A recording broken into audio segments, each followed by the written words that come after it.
A história do antigo Israel, nossa, é daquelas que parecem lenda, né? A gente ouve falar de reis poderosos, de conquistas arrebatadoras, de um reino imenso e unificado.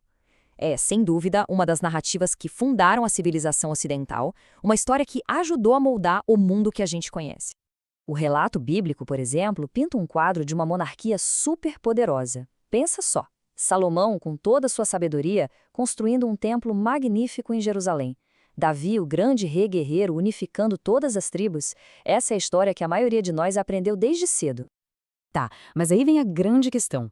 Como é que a gente faz para saber o que de fato aconteceu lá atrás, há 3.000 anos? Para além da narrativa que conhecemos, que tipo de pistas os historiadores usam para montar esse quebra-cabeça gigante?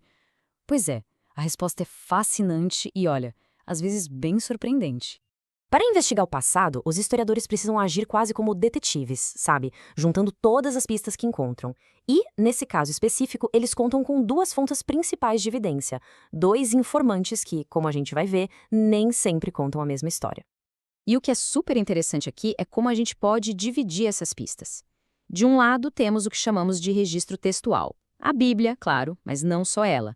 Tem também inscrições de impérios vizinhos, como a Assíria, ou até textos administrativos em cacos de cerâmica. Do outro lado, a gente tem o registro arqueológico, que é a evidência física, sabe? Aquela que não fala, que é desenterrada do solo. Muralhas, palácios, potes de cerâmica, ferramentas, é a verdade concreta que vem do chão.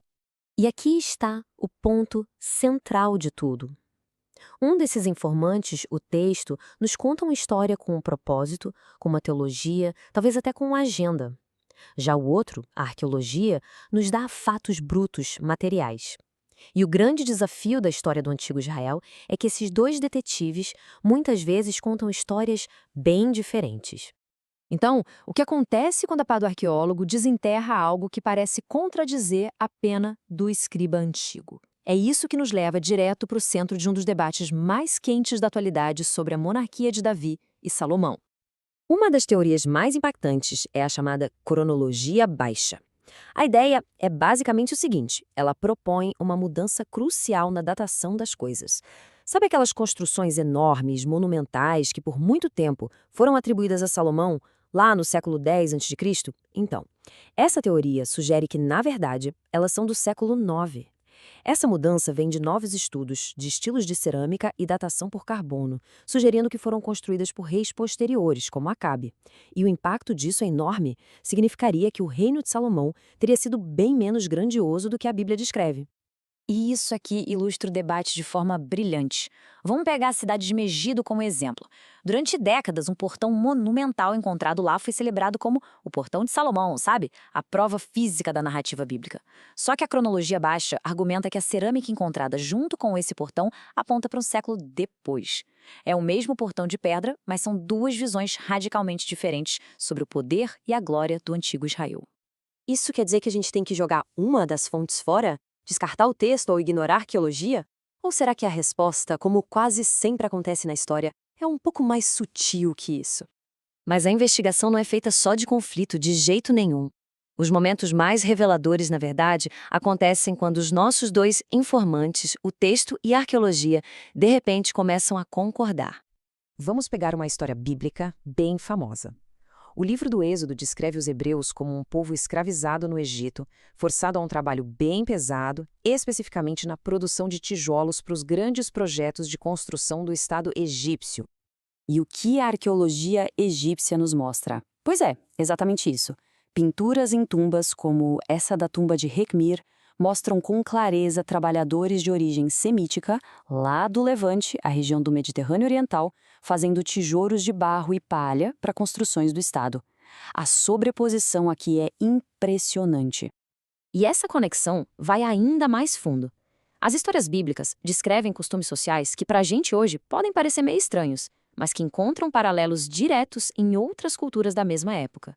Por exemplo, textos da antiga cidade de Alalak, na Síria, descrevem práticas idênticas às que estão na Bíblia: o pagamento de um dote ao pai da noiva, o uso de uma serva como barriga de aluguel em caso de infertilidade e até um período de 7 anos de serviço para conseguir uma segunda esposa. Isso mostra que o antigo Israel não vivia numa bolha, mas fazia parte de um mundo cultural bem maior e compartilhado. E nós temos até confirmações de pessoas específicas. Inscrições de impérios superpoderosos, como a Assíria, mencionam reis de Israel e de Judá pelo nome. O famoso obelisco negro, por exemplo, tem uma imagem que retrata o rei israelita Jeú se curvando diante do rei assírio. É um momento da história bíblica gravado em pedra por uma fonte completamente externa. Então, o que tudo isso quer dizer no final das contas? Quer dizer que a história não é uma linha reta, mas sim um mosaico. E o trabalho do historiador é pegar todas essas peças, textos, ruínas, inscrições, cerâmica, e tentar montar a imagem mais completa e fiel possível. Esse processo que a gente seguiu aqui é, na essência, o próprio método histórico. A gente começa com a história contada, depois vai para o chão para ver a evidência física. Aí vem o passo crucial: comparar os dois, notar tanto as harmonias quanto as dissonâncias, e, por fim, com todas as peças na mesa, a gente tenta reconstruir um passado que é invariavelmente mais complexo e muito mais rico. Portanto, a questão central é esta. A investigação histórica moderna não tem como objetivo final validar ou invalidar um texto religioso.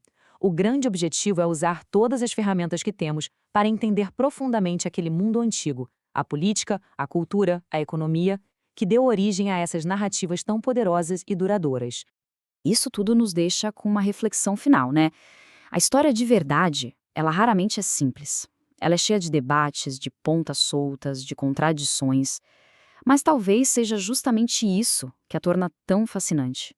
O que será que a gente ganha quando troca uma história simples por um mosaico que é mais verdadeiro, mais humano e, no fim das contas, infinitamente mais intrigante?